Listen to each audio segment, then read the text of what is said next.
우리 다 함께 찬송가 218장 찬양하겠습니다.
이 시간 사도신경으로 우리의 신앙을 고백하겠습니다. 나는 전능하신 아버지 하나님, 천지의 창조주를 믿습니다.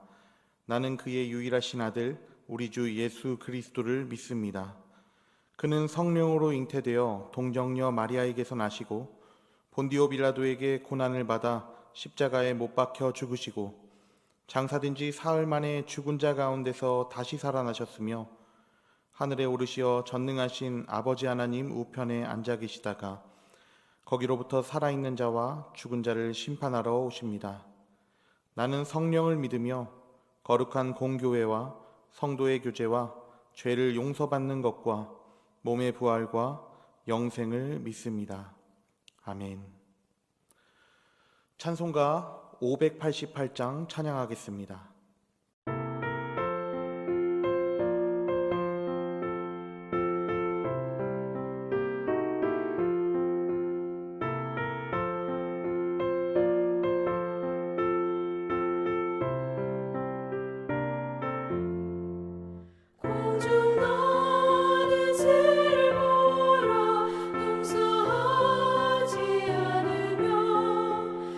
신보와 곡하나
오늘 우리에게 주시는 하나님 말씀은 욥기 19장 25절의 말씀입니다.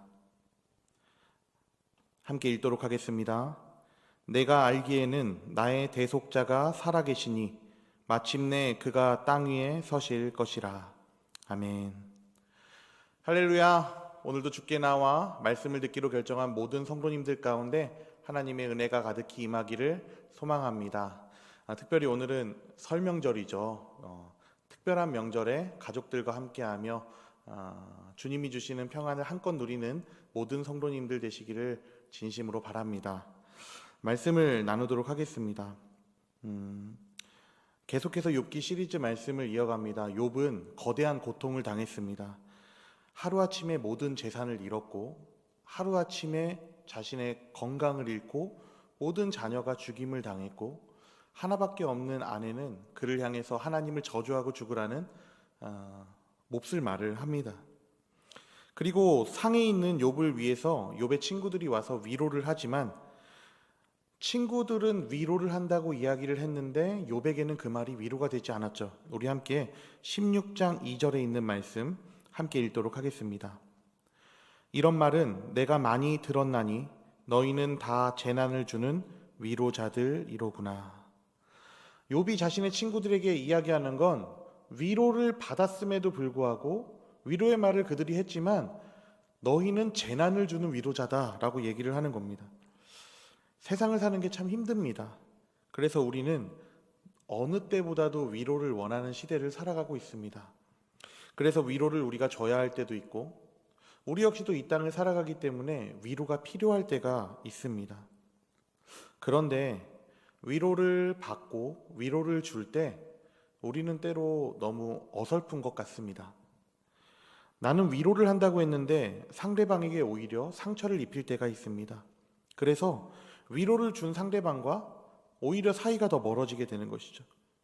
그리고 상대방이 나를 위로한다고 했던 말인데 그 말을 듣고서 가만히 곱씹어 보니 오히려 더 마음이 불편해지는 경험 있지 않으십니까? 이 마음의 불편함이 건강한 마음의 불편함이 아니라 저거 진심이 아닌 것 같고 그리고 비아냥 같은데? 라는 생각 든 적 있지 않으십니까? 제가 지금 드리는 좋은 위로는 말을 잘한다, 언변이 뛰어나다 라는 차원의 말을 얘기하는 것이 아닙니다. 저는 목사이기 때문에 이제 성도님들을 만나고 필요한 위로를 드려야 할 때가 있습니다. 만나서 들어주고 적절한 조언을 하거나 때로는 들어주기만 해야 할 때도 있죠. 아무래도 사람을 많이 만났기 때문에 그리고 계속 설교를 하기 때문에 언어적으로 보통의 사람들보다는 조금 더 나은 논리적으로 이야기하는 게 조금 더 유리한 편입니다. 그런데 이 말을 잘하는 것과는 별개로 저 역시도 너무 어설플 때가 있다는 것이죠. 그래서 저 자신이 누군가에게 위로를 전할 때 말을 잘하는 것과는 별개로 적절한 위로를 주고 있는가 의심스러울 때가 아직도 있습니다. 상대가 눈치채지 못하더라도 제가 위로를 전했는데 저의 마음의 내면을 가만히 들여다봤을 때 내가 드린 이 위로가 나의 진심이었는가? 아니면 여태까지 늘 해왔던 그 위로를 전하는 방식의 매뉴얼대로 나는 또 읊고 있었던 것인가? 라고 물었을 때 내가 과연 잘하고 있나에 대해서 자신 있게 얘기를 할 수가 없다는 것입니다. 여러분, 우리는 참으로 위로가 필요한 시대를 살아가고 있습니다. 그렇다면 우리는 누군가에게 좋은 위로자가 되어줘야 될 텐데 어떻게 하면 우리는 좋은 위로자가 될 수 있을까? 우리 욥기 말씀을 통해서 오늘 그 내용 살펴보도록 하겠습니다. 오늘 말씀은 우리가 세 부분으로 나눌 건데요. 먼저는 나쁜 위로가 무엇인지를 얘기하고 두 번째는 조금 더 나은 위로, 그리고 마지막으로는 궁극적인 위로가 무엇인지를 살펴보려고 합니다. 말씀의 시간을 통해 위로가 필요한 시대에 우리가 참다운 위로자가 되길 소망합니다. 위로의 근원이 되시는 예수님으로부터 힘을 얻어 상처 입은 영혼들을 주께로 견인하는 우리가 되길 진심으로 바랍니다. 먼저 우리가 나쁜 위로를 보도록 하겠습니다. 위로 중에는 나쁜 위로가 있는데요. 먼저 첫 번째 나쁜 위로는 위로를 하지 않는 것입니다. 근데 여기서 위로를 하지 않는다는 말이 나쁜 마음으로 난 너를 위로하지 않을 거야. 넌 너무 못됐으니까. 그런 마음으로 위로를 하지 않는 것이 아니라 상대방의 아픔을 충분히 이해합니다. 알고 있어요. 그가 힘들 거라는 걸. 그렇지만 위로하지 않습니다. 왜 위로하지 않을까요? 내가 그에게 위로를 했을 때 내가 힘들기 때문인 것입니다. 사실 고통스럽기 때문인 것이죠. 내가 고통스럽기 때문에.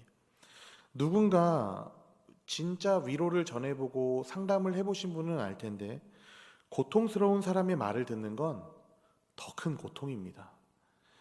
예전에 한 청년을 상담한 적이 있습니다. 너무 큰 고통을 당한 자매였어요. 차마 입으로 담을 수 없을 일을 교회 안에서 당했습니다. 원치 않는 아이를 임신하게 됐고, 그 아이를 낙태해야 되는 상황이 됐고, 그리고 그 낙태한 이후에 돌변한 남자의 태도를 보면서 지쳐있는 자매의 이야기를 들었던 적이 있습니다. 그 이야기를 듣고 저는 한동안 잠을 이룰 수가 없었습니다. 어떻게 교회 안에서 이런 일이 일어났을까? 그리고 저 자매는 무슨 생각으로 살까? 그리고 그 남성은 도대체 왜 그랬을까? 그리고 그 남성은 과연 한 번 그런 걸까?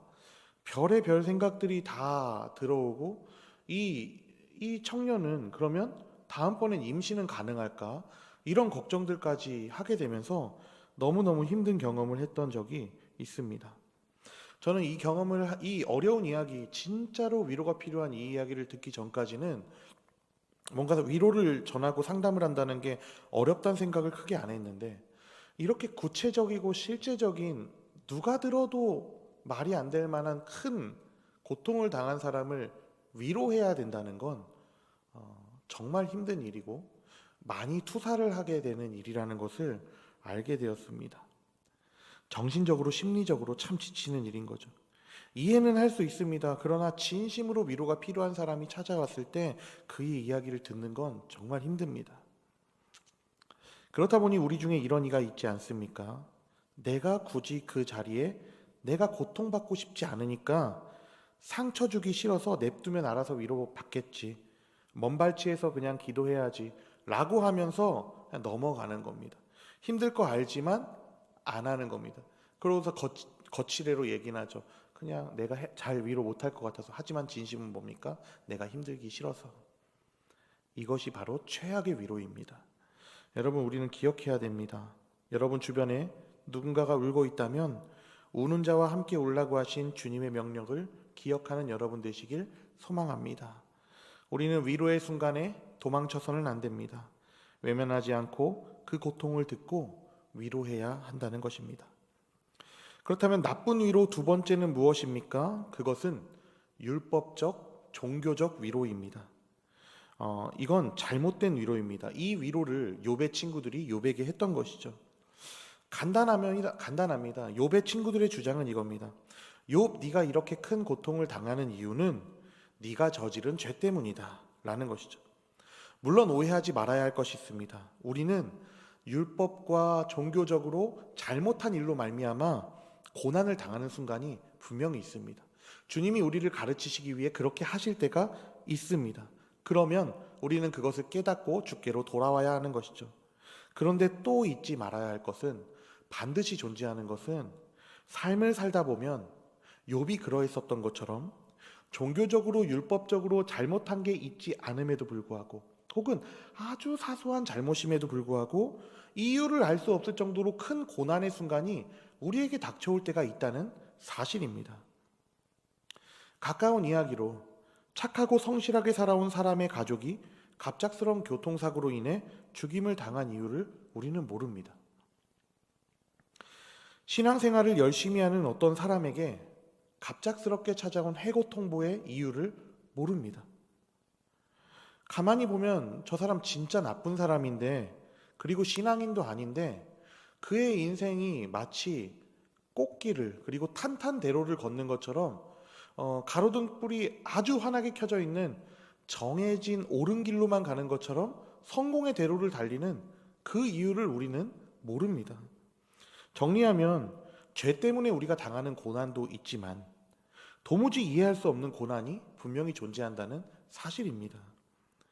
그런데 욥의 세 친구는 욥의 고통을 너무 쉽게 종교적이고 그리고 윤리적인 내용으로 일반화해서 그걸 과격하게 욥을 막 밀어넣는 것을 볼 수 있습니다. 위로랍시고 그렇게 하고 있는 것이죠. 세 친구 중 엘리바스의 욥을 향한 비난을 보겠습니다. 욥기 4장 7절에서 9절에 있는 말씀입니다. 생각하여 보라, 죄 없이 망한 자가 누구인가? 정직한 자의 끊어짐이 어디 있는가? 내가 보건대 악을 밭갈고 독을 뿌리는 자는 그대로 거두나니 다 하나님의 입기운에 멸망하고 그의 콧김에 사라지느니라. 정리하면 무엇입니까? 욥, 네가 지금 고통을 당하는 것은 악으로 악을 심었기 때문이다. 네가 죄로 죄를 심어서 그런 인과응보를 당하고 있다라고 하는 것이죠. 다른 욥의 친구들은 어떻게 욥을 정죄합니까? 빌닷이 욥을 정죄하는 구절을 보면은 익숙한 내용이 나오는데요. 욥기 8장 3절에서 6절의 말씀 우리 함께 읽도록 하겠습니다. 하나님이 어찌 정의를 굽게 하시겠으며 전능하신 이가 어찌 공의를 굽게 하시겠는가? 내 자녀들이 주께 죄를 지었으므로 주께서 그들을 그 죄에 버려두셨나니 내가 만일 하나님을 찾으며 전능하신 이에게 간구하고 또 청결하고 정직하면 반드시 너를 돌보시고 내 의로운 처소를 평안하게 하실 것이라. 지금 빌닷이 하는 말의 핵심은 무엇입니까? 너의 자녀가 죽게 된 것, 그리고 내가 이렇게나 삶이 어려워진 것은 네가 죄를 지었기 때문이야. 이 말을 하고 있죠. 소발이라고 하는 그 욥의 다른 친구가 하는 말도 있는데 비슷한 맥락의 이야기를 계속합니다. 네가 잘못해서 이렇게 된 거야를 말하는 것이죠. 그리고 더 나아가서 엘리바스는 욥의 친구 엘리바스는 욥에게 화를 내며 이렇게까지 말합니다. 욥기 22장 5절에서 10절에 있는 말씀 교독해서 우리 함께 읽겠습니다. 내 악이 크지 아니하냐? 내 죄악이 끝이 없느니라. 까닭없이 형제를 볼모로 잡으며 헐벗은 자의 의복을 벗기며 목마른 자에게 물을 마시게 하지 아니하며 줄인 자에게 음식을 주지 아니하였구나. 권세 있는 자는 토지를 얻고 존귀한 자는 거기에서 사는구나. 너는 과부를 빈손으로 돌려보내며 고아의 팔을 꺾는구나. 그러므로 올무들이 너를 둘러있고 두려움이 갑자기 너를 엄습하며. 지금 오늘 본문 말씀에 적혀있는 부녀자를 향한 괴롭힘, 고아의 팔을 꺾어버리는 극악무도한 짓을 한 정도의 죄악이 욥에게 있다라고 엘리바스가 얘기를 합니다. 엘리바스의 이 말을 들어보면 진짜 욥은 정말 나쁜 사람입니다. 그런데 여러분, 그것 아십니까? 지금 엘리바스가 욥에게 한 이 고소는 다 거짓말입니다. 욥은 부녀자에게 홀대한 적이 없고 고아의 팔을 꺾은 적이 없습니다. 그런데 지금 엘리바스는 욥이 하지 않은 짓을 마치 한 것처럼 호도하고 엉망진창으로 욥을 깔아 뭉개고 있습니다. 없는 말을 하면서요. 왜 그렇게 한 것입니까? 우리는 여기에서 중요한 인간의 너절함을 발견하게 됩니다. 여러분, 우리는 누군가를 위로하기 위해 상담한다고 얘기를 할 때가 있습니다. 그런데 우리의 이러한 위로를 주기 위한 상담이 때로는 그 목적성을 잃고 내가 옳다는 것을 증명하기 위한 위로가 되는 경우가 있다는 것이죠. 사실 위로라고 얘기했지만 사실 내가 하는 말이 옳고 너 지금 잘못되어져 있어 라는 것만 말하고 있는 것이 될 때가 있습니다. 위로를 가장해서 내가 괜찮은 존재라는 증명을 우리 의식세계에서 눈치채지 못할 정도로 자주 그러고 있지는 않습니까? 왜냐하면 우리의 본성 자체가 누군가 고통당한 사람을 위로할 때라도 우리는 우리가 옳다는 것을 입증하고 싶어하는 마음이 있다는 것이죠. 지금 누구 이야기를 하고 있습니까? 제 이야기를 하고 있습니다. 가끔 신앙상담을 하다 보면 정말 엉뚱한 이야기를 하시는 분들을 만날 때가 있습니다. 엉뚱한 신앙관을 굉장히 자신 있게 이야기를 하시는 경우가 있습니다. 그런데 그럴 수 있습니다. 왜냐하면 정식으로 신학 교육을 받지 않았고 그리고 그가 걸어온 삶의 어떤 상황과 정황 속에서 좀 결이 다른, 조금 독특한, 다른 말로는 이상한 신앙을 경험했을 때 난간을 넘어간 경험이 있다면 그 사람은 그 신앙으로 계속 살아갈 수가 있는 것이죠. 전문가가 아니기 때문에, 그리고 자신의 경험으로만 삶을 살아왔다면 잘못된 신앙관을 얘기할 수 있는 것입니다. 그런데 여러분, 그런 사람들의 이야기를 듣고 옳은 길로 안내하기 위해서 지도하고 안내하는 그 과정이 온유하고 부드럽게 인도하는 그 모든 이 일련의 시간들이 여러분 쉬울까요? 엄청나게 어렵습니다. 마음 한켠에 아무리 부드럽게 얘기하고 있지만 마음 한켠엔 이게 있는 겁니다. 왜 이렇게 답답하게 신앙생활 하실까? 또 한켠엔 저렇게 힘들게 신앙생활 하시지 않아도 되는데, 주님이 주시려고 하는 자유가 분명히 존재하는데 왜 스스로를 저렇게 올가매시지? 라고 하는 그 마음속에서 정말 답답하고 아쉬운 마음으로 상담을 할 때가 있다는 것이죠. 우리 모두 마음에 그런 일이 일어날 때가 있다는 것입니다. 실제 엘리바스의 말을 한번 보길 원합니다. 엘리바스가 욥에게 위로를 한다고 했지만 사실 그의 위로는 헛된 위로였던 것이 여기에서 드러나는데, 5장 8절에서 11절에 있는 말씀 빨간색의 유의에서 우리 함께 읽겠습니다. 나라면 하나님을 찾겠고 내 일을 하나님께 의탁하리라. 하나님은 헤아릴 수 없이 큰 일을 행하시며 기이한 일을 셀 수 없이 행하시나니, 비를 땅에 내리시며 물을 밭에 보내시며 낮은 자를 높이 드시고 애곡하는 자를 일으키사 구원에 이르게 하시느니라. 하나님은 교활한 자의 계교를 꺾으사 그들의 손이 성공하지 못하게 하시며. 언뜻 보게 되면 엘리바스가 욥에게 하나님의 전지전능하심과 커다름을 보고, 크심을 보고 너가 헛된 길에서 돌이켜 하나님의 위로를 얻어라 라고 하는 것 같지만, 엘리바스의 본성이 이 말에 서두에 적혀 있습니다. 그 본성은 무엇이었습니까? 엘리바스의 핵심은 이거죠. 8절의 말씀 한번 띄워주시기 바랍니다. 8절의 말씀 빨간색, 나라면 이라는 말로 시작했던 게 엘리바스의 실체를 드러나게 하는 겁니다. 내가 너라면 나는 너처럼 하나님을 안 믿을 거야. 나는 하나님의 신실하심을 알고 있고 그의 위대하심을 알고 있기 때문에 그렇게 하나님을 믿을 거야. 근데 너는 그렇게 못하고 있어. 나라면 그러지 않을 텐데. 무엇입니까? 모양새는 엘리바스가 욥을 위로하는 모양새이지만 실제는 무엇입니까? 나는 맞고 너는 틀렸어를 부드러운 척하면서, 때로는 이 부드러움이 통하지 않으면 아주 윽박지르면서 강요하고 있는 것이죠. 핵심은 뭡니까? 욥을 위로하는 겁니까? 아니면 나의 정당함을 얘기하고 있습니까? 후자인 것입니다. 내가 옳다입니다. 그리고 이거를 여러분, 우리는 자주 위로할 때 상대방이 그걸 모를 거라고 생각하지만 다 압니다. 욥이 그걸 알고 있었어요. 그랬기 때문에 욥이 분노하고 있는 것입니다. 엘리바스는 올바른 신학을 자신을 입증하기 위해 써먹는 것을 얘기하고 있고, 그리고 엘리바스 말고 빌닷도 똑같습니다. 18장 1절에서 3절에 있는 말씀 함께 읽겠습니다. 수앗 사람 빌닷이 대답하여 이르되 너희가 어느 때에 가서 말의 끝을 맺겠느냐? 깨달으라. 그 후에야 우리가 말하리라. 어찌하여 우리를 짐승으로 여기며 부정하게 보느냐? 빌닷이 지금 욥에게 분노했던 지점은 이것입니다. 너는 지금 화를 내면서 우리에게 윽박지르고 있다. 짐승처럼 어리석게 보고 있다. 이 세 친구가 주된 목적은 위로라고 얘기를 했지만 사실 그 진심의 목적은 무엇이었습니까? 내가 무시당하기 싫고 나는 옳다는 것을 증명하고 싶었던 것이죠. 이게 실패하는 무서운 지점인 겁니다. 그리고 진짜 무서운 부분은 이들의 신학이 매번 틀리는 것이 아니라 때때로 옳다는 것이 진짜 무서운 것입니다.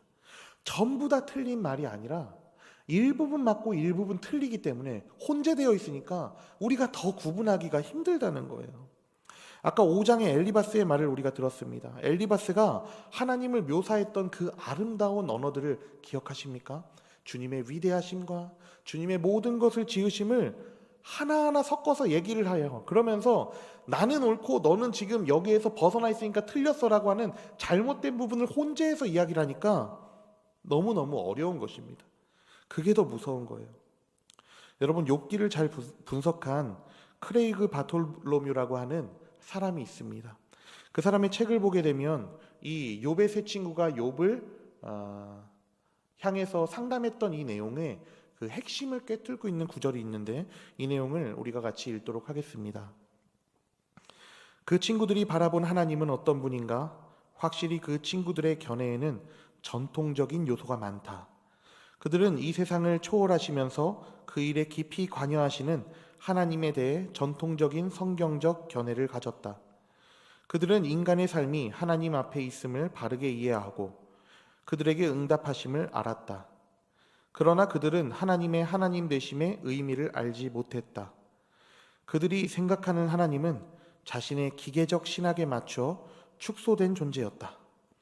그들은 전통적 입장에 섰을지 모르지만 고통 속에 있는 욥에게 전혀 도움이 되지 않았다. 여러분, 한번 우리가 보길 원합니다. 우리가 하나님을, 그러니까 신학적으로 정확히 이해한다고 하는 사람들을 도울 유일한 작용이 되는 것은 아닙니다. 왜? 우리는 신학적 내용을 정확히 알고 있습니까? 우리가 알고 있는 이 내용으로 말미암아 우리가 무엇을 하느냐가 더 중요하다는 것입니다. 무슨 말입니까? 내가 신학을 배웠고 하나님에 대해 정통적인 입장을 잘 알고 있어 라는 것을 통해서 내가 옳다는 것을 위로를 한다고 했지만 사실 내가 옳음을 증명하고 있다면 그들에게 하나님을 바르게 전하고 있는 것이 아니라는 것입니다. 정통 신학을 기반으로 해서 하나님이 알려주고 싶었던 그것이 무엇이었습니까? 그것은 하나님과 사람을 섬기기 위한 도구로서 이것을 만드셨다는 것이죠.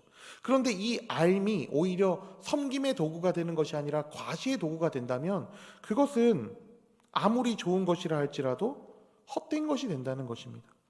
결국 마음의 자세 차이가 우리를 최악의 상담가로 만들 수가 있고 우리를 때로는 좋은 상담의 길로 이끌어서 하나님을 섬기는 사람으로 만들 수 있다는 것입니다. 영정중앙교회 성도 여러분, 우리의 의로 위로하지 않기를 소망합니다. 영혼에 대한 깊은 이해 속에서 위로를 하는 우리가 되길 바랍니다. 그렇다면 이 위로는 어떻게 가능합니까? 우리는 두 가지를 더 볼 텐데요. 먼저는 더 나은 위로가 무엇인지를 살펴보도록 하겠습니다. 더 나은 위로라는 것은 위로의 정답이라는 것은 아닙니다. 그러나 나쁜 위로보다 나은 의미, 그래서 더 나은 위로라는 것입니다. 욥이 세 친구들의 자기를 가장한 위로를 듣고 하는 하소연을 보면 우리는 그것을 볼 수 있는데요. 먼저 우리는 위로가 필요한 사람들의 몸을 돌봐줘야 합니다. 그게 더 나은 위로입니다. 욥기 7장 13절에 있는 말씀 함께 읽도록 하겠습니다. 혹시 내가 말하기를 내 잠자리가 나를 위로하고 내 침상이 내 수심을 풀리라 할 때. 아멘. 욥이 이야기하죠. 고통 속에서 얘기합니다. 내가 조금이라도 더 잠을 잘 수가 있으면 위로를 받을 수 있을 것 같아. 갑자기 욥은 왜 이런 이야기를 합니까? 우리는 인간의 위로에 대해서 인간에 대한 극단적인 두 견해 중에 하나만 선택하는 경우가 굉장히 많습니다. 이겁니다. 두 가지인데요. 먼저 한 견해는 우리는 인간을 지나치게 종교적인 견해로 봅니다. 무슨 말입니까?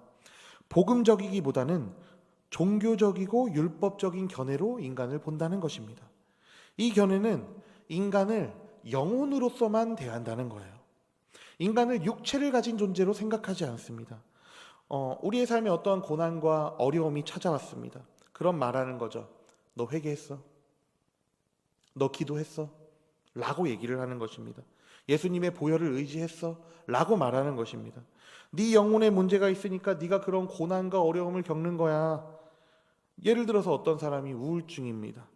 기독교인들이 우울증을 대할 때 우리는 둘 중에 하나에 빠집니다. 먼저 첫 번째는 이렇게 말해요. 종교적인 이들은 네가 예수님을 진짜로 의지해봐.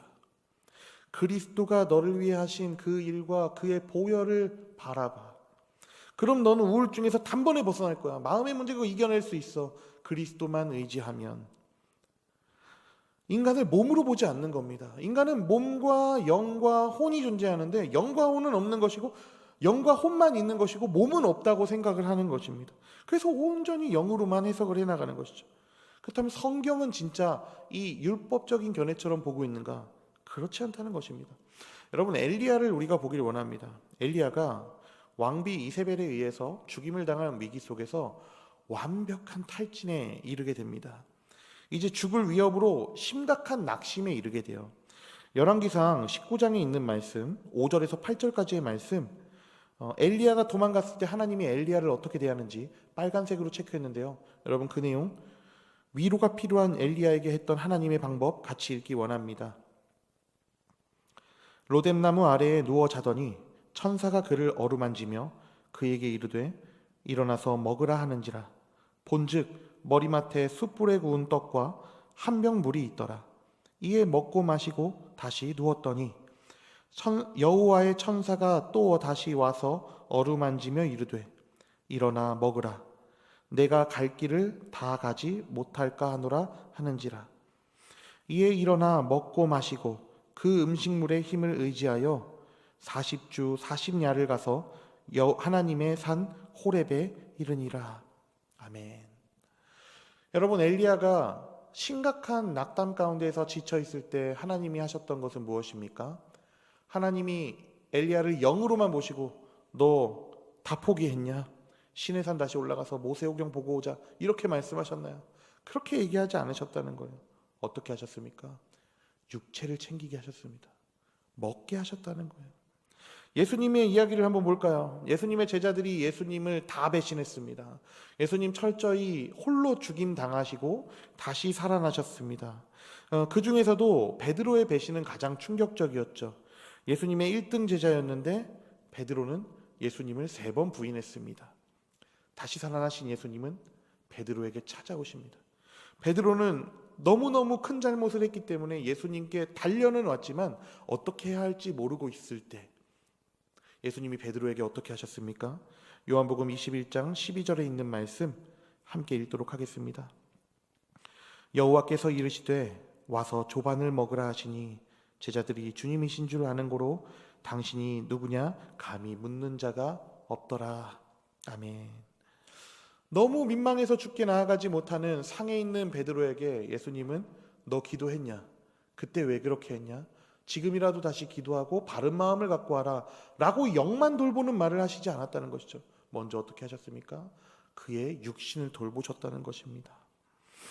인간의 육체는 인간의 마음과 깊이 연결이 되어 있기 때문에 우리가 육체적으로 어떤 상태인지에 따라서 마음의 낙심이 연결될 수 있다는 걸 성경은 알고 있었고 예수님도 그렇게 하셨던 것입니다. 그리고 또 다른 극단이 있습니다. 이것은 세속주의적인 극단입니다. 세속주의적인 극단은 또 무엇입니까? 인간의 영과 인간의 육이 있다라고 봤을 때 전자는 인간의 영만 강조했다면 후자는 인간을 영혼이 없는 상태로 여기는 것입니다. 인간을 몸만 있는 상태로 여기는 거예요. 인간이 하는 모든 것들은 전부 다 물리적인 현상인 겁니다.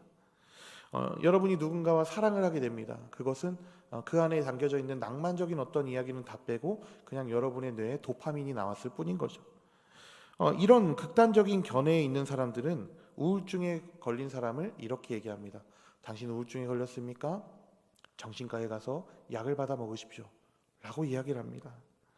네 몸에 적절한 약을 잘 받아서 처방받으면 나을 거야 라고 얘기합니다. 그런데 여러분, 이것이 그 인간의 몸을 치료할지는 모르지만 영혼에는 궁극적인 대답이 되지 못한다는 걸 기억해야 됩니다. 여러분, 인간은 영만 있는 것도 아니고 몸만 있는 것도 아닙니다. 그런데 세속주의자들은 인간을 몸으로만 대하는 것입니다. 그러나 성경은 뭐라고 얘기합니까? 인간은 영도 있고 몸도 있다라고 얘기를 해요. 그리고 이것은 서로 연결되어서 상호간에 작용하는 것들이 분명히 있다라고 얘기를 하는 것입니다. 무슨 말입니까?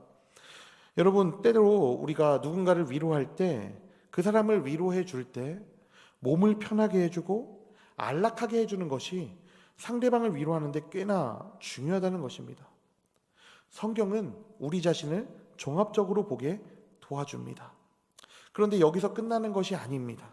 사실 욥기가 더 강조하고 있는 중요한 강조점이 따로 있습니다.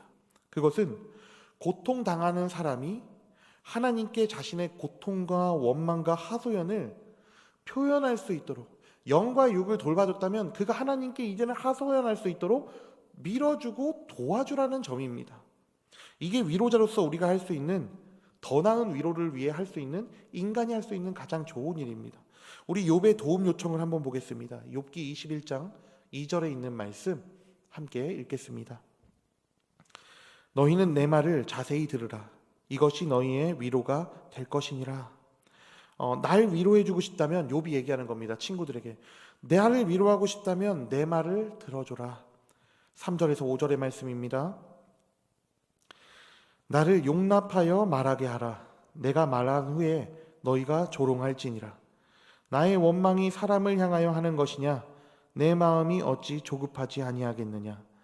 너희가 나를 보면 놀라리라. 손으로 입을 가리리라. 무슨 말입니까? 여러분, 욥기 전체에서 욥이 회복하는 과정 중에서 욥이 가장 많이 한 게 무엇인 줄 아십니까? 그것은 욥이 하나님께 말을 했다라는 것입니다. 성경은 우리에게 고통의 순간이 찾아왔을 때 하나님께 말하라고 이야기합니다. 쉽게 이야기하자면, 여러분을 괴롭히고 정말 때로는 너무 싫어서 이 세상에서 지워졌으면 좋겠다. 사실 우리의 모든 고통은 대부분 사람 때문에 오고 돈 때문에 오는 경우가 많은데, 사람으로 인해서 그렇게 고통스러울 때 정말 너무너무 나를 힘들게 해서 지워졌으면 좋겠다 싶은 그 사람, 그런 존재가 있다면 그 사람에 대한 욕을 하나님께 하라는 것입니다. 하나님, 정말 저 인간 때문에 너무 힘듭니다. 꼴도 보고 싶지 않습니다. 없어졌으면 좋겠습니다. 내가 죽든 저 사람이 죽든 이제는 끝을 보고 싶습니다. 그런 경험 있지 않으십니까? 여러분, 근데 이 하소연이 하나님을 향한 원망과 불신앙을 표현하는 것 같지만 사실 그렇지가 않죠. 왜입니까? 이렇게 하나님께 계속 그 사람에 대한 안 좋은 말과 나의 낙심과 상처를 계속 얘기하다 보면 서서히 깨닫게 됩니다. 서서히 깨닫게 돼요. 무엇입니까? 내가 지금 하고 있는 이 일의 의미와 하나님이 나에게 하신 일을 기억하게 하는 것이죠. 여러분, 지금 제가 그래서 기억함으로 말미암아 돌이키게 하시는 것입니다. 지금 제가 하고 있는 이 이야기는 제가 지어낸 이야기가 아니라 성경의 방법인 것 알고 계시죠? 여러분, 시편의 말씀을 보게 되면 무슨 시가 담겨 있는 것이 맞지만 사실 읽어보면 한 인간이 얼마나 다른 사람을 미워할 수 있는가에 대한 이야기가 시편이기도 합니다. 여러분, 다윗 왕이 다른 사람을 욕하고 깎아내린 이야기를 보십시오. 그게 할 소리가 아닌데 심각한 말들을 많이 하지 않습니까?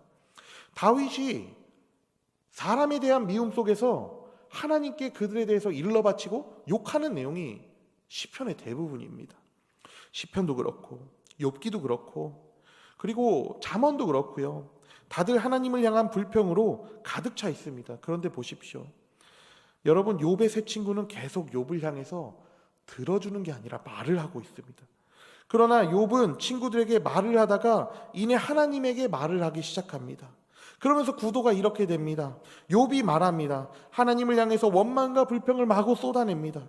그럼 욥의 친구가 와서 또 분노를 하고 있어요. 너 그러면 신성모독이야. 누가 하나님한테 그렇게 행동해? 욕되게 하지 마 라고 얘기를 합니다. 그러면서 욥을 비난하죠. 그럼 욥이 이제 발끈해서 나 죄 안 지었어 라고 얘기를 하다가 그 대상이 결국 욥의 친구에게 얘기하던 것이 결국 다시 하나님께로 향하는 것을 우리가 욥기를 보면서 자주 보게 됩니다. 그럼 또 하나님께 말하는 욥을 보며 욥의 세 친구가 또 욕을 하는 거죠. 욥을 향해서. 욥은 하나님께 계속해서 이들을 향한 불평과 불만을 토해내는 것입니다. 그런데 이 과정이, 욥이 사람을 향해서 드는 이 불평의 마음을 하나님께 쏟아내는 이 과정이 욥을 치료하는 매우 중요한 부분이었던 것입니다. 욥은 거짓 위로자들에게 이렇게 말하는 것입니다. 제발 내가 하나님께 이야기할 수 있도록 날 좀 냅둬라. 니들이 하는 이야기가 내가 더 하나님께 쏟아내게 하는 불평의 이야기를 쌓이게 할 뿐이니 제발 좀 조용히 하고 인격이신 하나님이 내 이야기를 들을 것을 좀 기다려주길 원한다라는 말을 욥은 너무 상처를 입어서 온건하게 하지 못하고 쏟아내며 하고 있는 것 아닙니까? 여러분, 우리가 좋은 위로자가 될 수 있는 가장 좋은 방법은, 더 나은 위로를 위해 우리가 할 수 있는 것은 무엇입니까? 사랑하는 여러분, 여러분을 찾아온 위로가 필요한 자들에게 그들의 말을 들어주시길 바랍니다. 물론 그들의 말이 논리 정연하지 않고 도대체가 이해가 안 되는 신앙관 또한 생각으로 얘기할 수 있겠지만, 그러나 그의 말을 들어주시길 바랍니다. 그리고 이야기해 주십시오. 그가 하나님께 탄원하도록, 그가 무슨 말이든 하나님께 할 수 있도록 이렇게 이끌어주는 것이 인간 위로자가 할 수 있는 가장 더 나은 위로인 것입니다. 그렇다면 우리는 궁극적인 위로를 해야 될 텐데, 이 궁극적인 위로는 어떻게 가능합니까? 그것은 인간이 할 수 없습니다. 그것은 예수님이 하셔야 됩니다. 자, 이제 여기까지 이야기를 들었다면 우리는 궁극적인 위로자에게 나아갈 준비가 되었습니다. 궁극적인 위로자, 그러니까 하나님께 나아가게 되면 우리는 그와 대화하는 은혜를 얻게 됩니다. 여러분, 욥은 욥기 말미에 회개를 하는 모습을 보여줍니다. 하나님 앞에서 하나님을 비난하고 부인했던 그 모습, 하나님께 할 수 있는 말이었지만 그래도 좋지 않은 모습이었기 때문에 욥은 하나님께 회개합니다. 우리 욥기 42장 6절의 말씀 함께 읽겠습니다.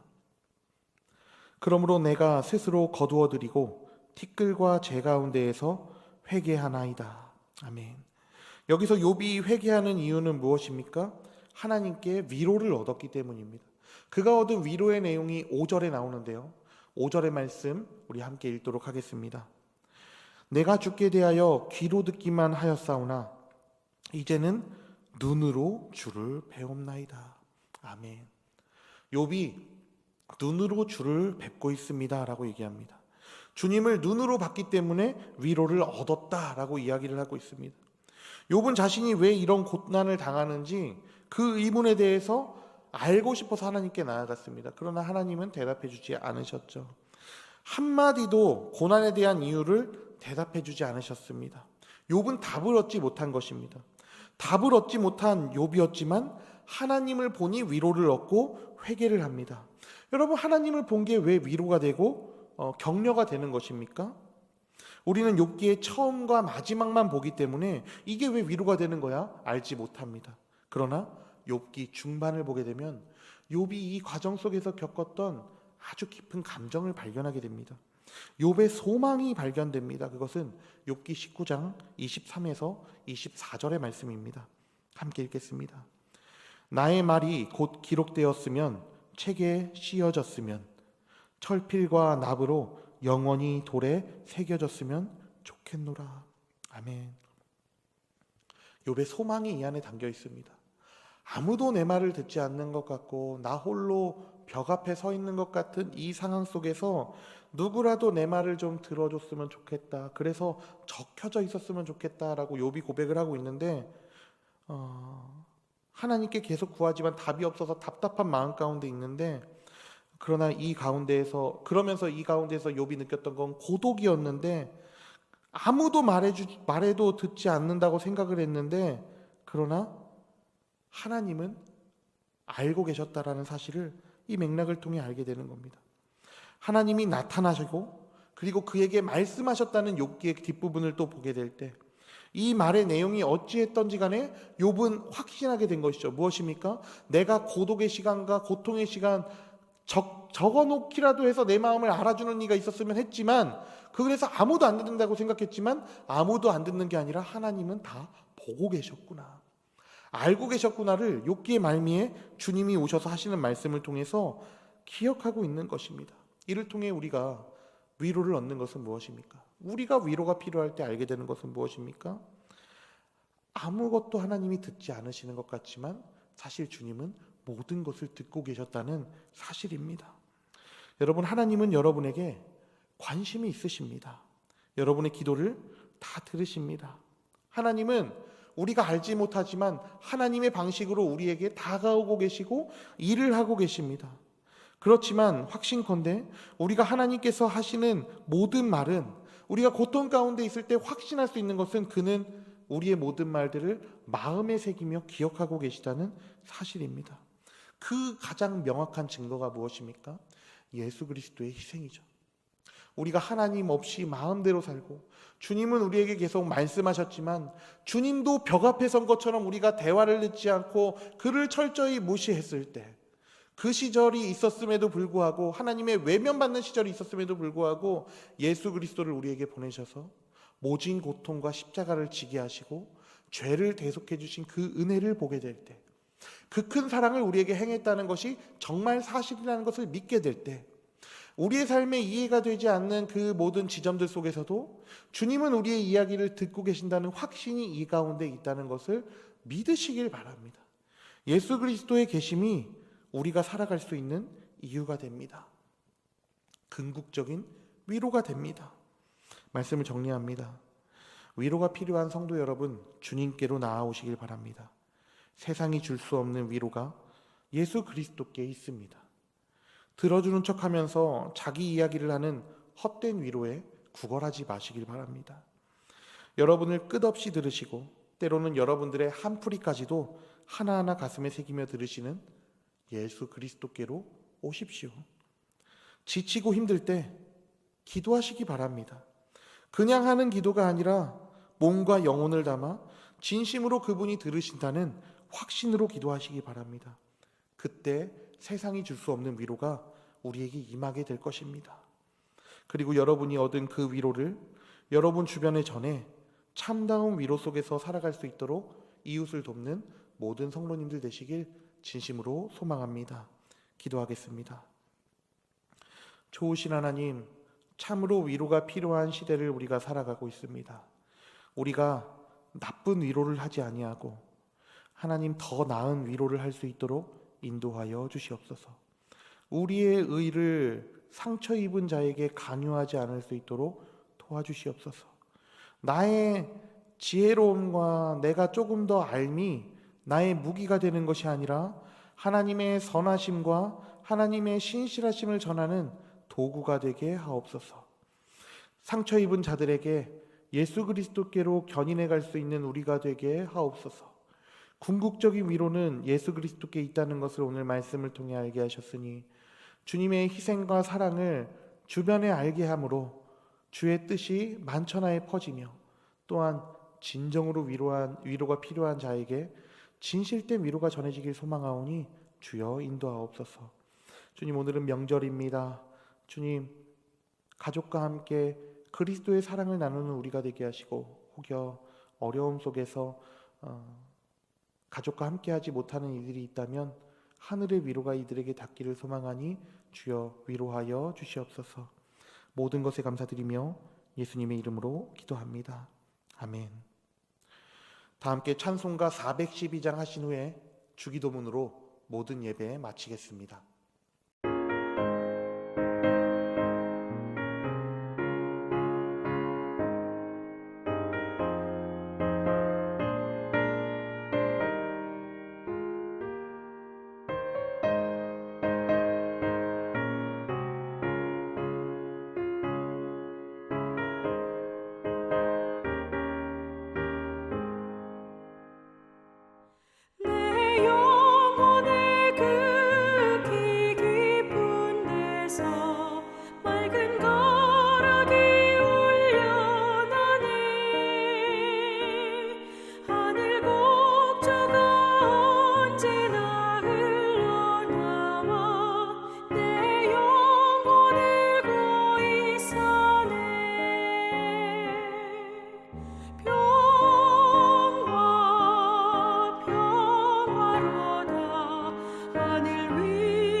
하늘에 계신 우리 아버지, 아버지의 이름을 거룩하게 하시며 아버지의 나라가 오게 하시며 아버지의 뜻이 하늘에서와 같이 땅에서도 이루어지게 하소서.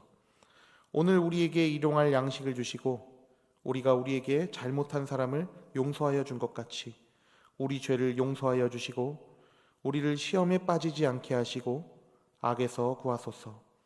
나라와 권능과 영광이 영원히 아버지의 것입니다. 아멘.